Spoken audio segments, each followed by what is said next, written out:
to be a call center agent here in Bacolod City, even if you're not good in English or have no work experience yet. Hi, my name is Coach Nick. I'm a 10 years call center agent, and I help people here in Bacolod City who struggle English get a call center agent job. So if you want to have a free one-on-one call center training with me, just message me D1 on my Facebook page. There's a link on the description box. Let's go. So the first thing you need to do if you want to be a call center agent here in Bacolod City is to have a resume. You just need to have a simple resume. I highly recommend a one-page resume only. No need for the picture. Just include the most important things, which are your contact details, your highest education. If you have work experience, I highly recommend you include it.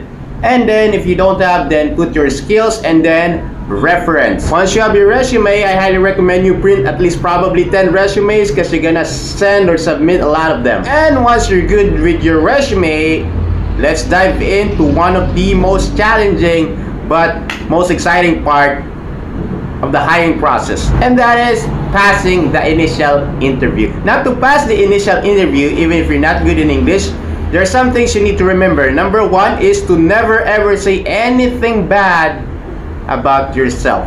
What you need to do is you need to sell yourself to the interviewer, and then always answer in English.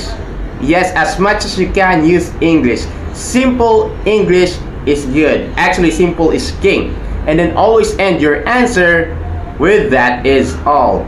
Let me give you my sample answer. Hi, my name is Nick. I'm from Hinubaan Negros Occidental. I took a Bachelor of Science in Nutrition and Dietetics from Silliman University. I'm a fast learner and I'm very eager to learn new things. And helping other people is my passion. And that is all. Thank you.